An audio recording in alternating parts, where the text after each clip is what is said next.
Hello, successful people. Welcome back to the Iron Fire Success Channel. I'm TK, and my husband Mo, that does these videos with me, is out right now. So in today's video, I am going to be talking to you about upgrades. I'm going to share the upgrades that Mo and I selected for our new custom construction home we're building right now in Texas, and I'm going to tell you how much they cost. So if you're interested in following our new home construction journey, if you want to see videos of model home tours in San Antonio and the surrounding area, please subscribe and give us a like and stick with us.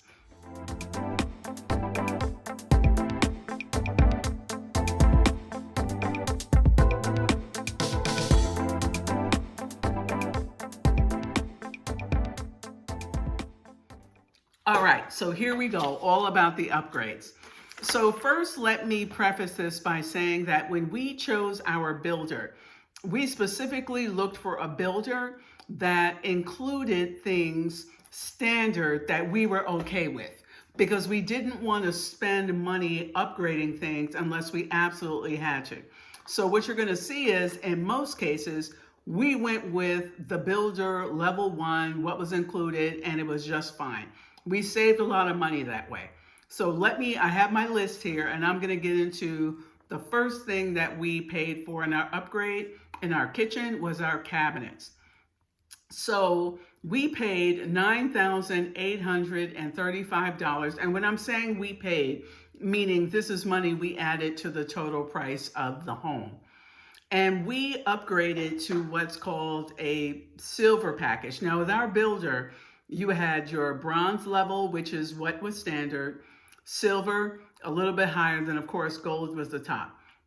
Silver we thought was fine because what we wanted was custom cabinets. We wanted cabinets that had included soft close. We have a special configuration for our island and some other specialty things in the home. And it was the level of wood that we'd be getting is a little bit higher. The colors you have to choose from or stain, so as you upgrade in the level of cabinet, these other options open up. We paid $500 and we added pullouts.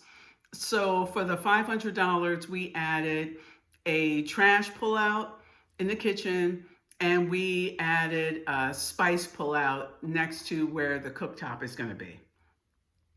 For $5,100, we added cabinets and sinks to our butler's pantry.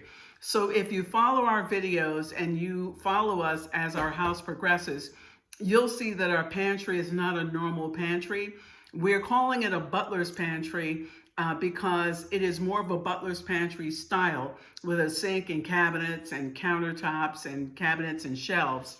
But it is not your traditional pantry. It's almost like having a second mini kitchen. $5,100 to do that. And that included the sink, the countertop, the cabinets, and the shelves. $1,158 to add a bar in the master bedroom. So it's really just like it's almost like a nook where you would have a coffee or tea station.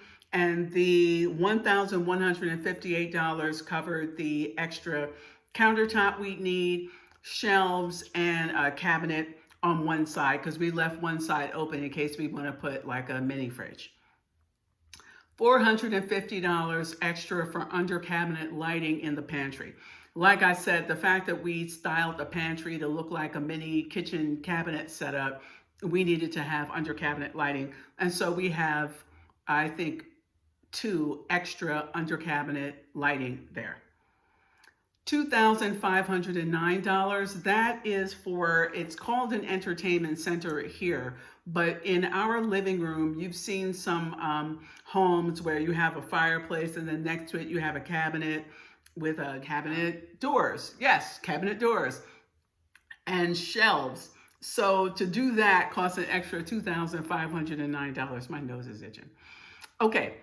$3,810 for, granite level 4 countertops and level 1 quartz. Okay, so we went with level 1 granite just about everywhere.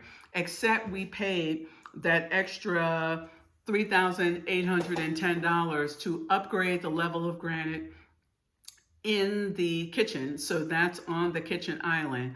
And we also upgraded the granite that's in our master bathroom, our countertops, and I think our shower seats might also be granite. I don't remember. And so what we did was we have quartz on the perimeter counters in our kitchen and the level 4 granite and the island. In our master bedroom, everything else we left level 1 granite. $1,544 for a bar in the game room. Similar setup to the bar we have in our master bedroom, except this is just bigger. So it's more space. I think it's about 4 feet across. We're going to have shelves above it, and there's a window there so you can kind of pass through to the back patio from the game room bar. And there's lighting above the bar too. $3,500. Now this was on here, it's called deco tile. This is for your tile that's above a normal level 1 tile. And for the $3,500, what that did was add backsplash tile all the way up to the ceiling in the kitchen. We added decorative tile in the bathroom shower. So you'll see when you see our house done, we actually have large tiles making up most of the shower, but we have some decorative tiles like a stripe, either horizontal or vertical in some places. And we also added some decorative tile. We have a wall behind the tub in our master bathroom, separating the tub from the shower, and we have deco tile on that. So $375 for undermount sinks. You know, this one was kind of a little bit of a side eye for me because, like, who does a drop-in sink in a custom home? Drop-in would be where you could actually see like the outline of the sink as you literally would have dropped it into a hole they cut out in the counter. So we had to pay $75 per sink to have it undermount. I mean, we did, but still. $1,000 extra to have the seal granite sink in the kitchen. Now, we didn't do a farmhouse sink, but we did want the interior of the sink, or I guess the material, to be that seal granite, so it's heavy duty. I have stainless steel here, and I think had stainless steel everywhere I lived, and I just, wanted something more durable and different.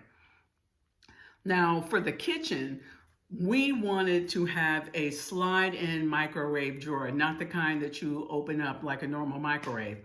So to do that cost us an extra $1,600. Then in the kitchen design style, because my cooktop is not along a wall, so the oven hood that normally you would see is something that goes all the way up to the ceiling along a wall. Because I put the cooktop in the island, now I had to have a vent hood that actually was freestanding, comes down from the ceiling and spreads out over the cooktop. That was $2,500. Next, to have specialty cabinets in the utility room. Now, cabinets in the utility room were already included, but there was a special configuration that we wanted to put in there with our cabinet doors. So we paid an extra $2,600 to do that. You'll see that when you see our house.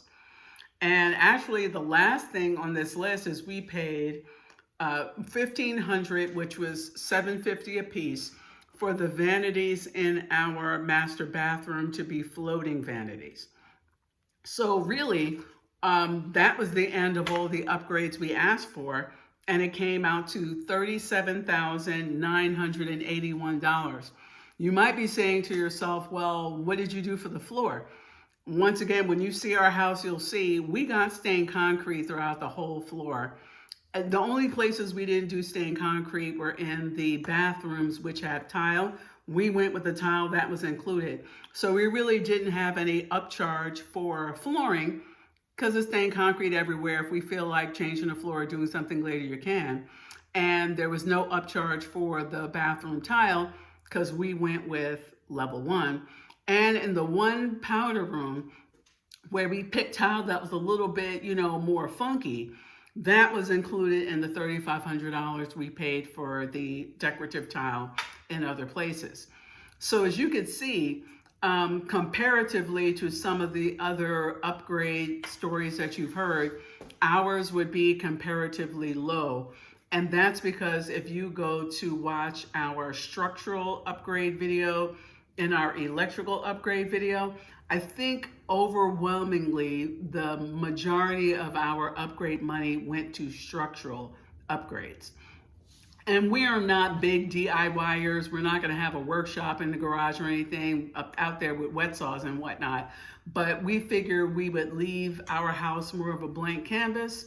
The things that we knew that we would not want to have done as a big project, or ripping things out and knocking down walls, we put that in up front. But everything else, where what the builder was offering for level 1 was fine, we didn't bother to upgrade it. So when you see our other videos about design tips, upgrade strategies, you'll see how if you pick a builder that is offering most of what you find acceptable as standard, you will save a ton of money. In our other future videos, I'm going to show you how level 1 doesn't actually have to be that horrible and that bad. The house we're renting now that we are going to move out of is, I believe, most of what's in here is level 1. So we're going to do a video that's going to show you what it looks like when you have a house where most of what's in it is level 1. And you can see for yourself and decide what things you would find acceptable and what things you would decide to upgrade. So short video, I know, don't want to belabor the point, but stick with us so that you could see our custom home come alive. We've got about 3 or 4 months left until it's completely done. And we're also going to be giving you model home tours of model homes in San Antonio and the surrounding areas.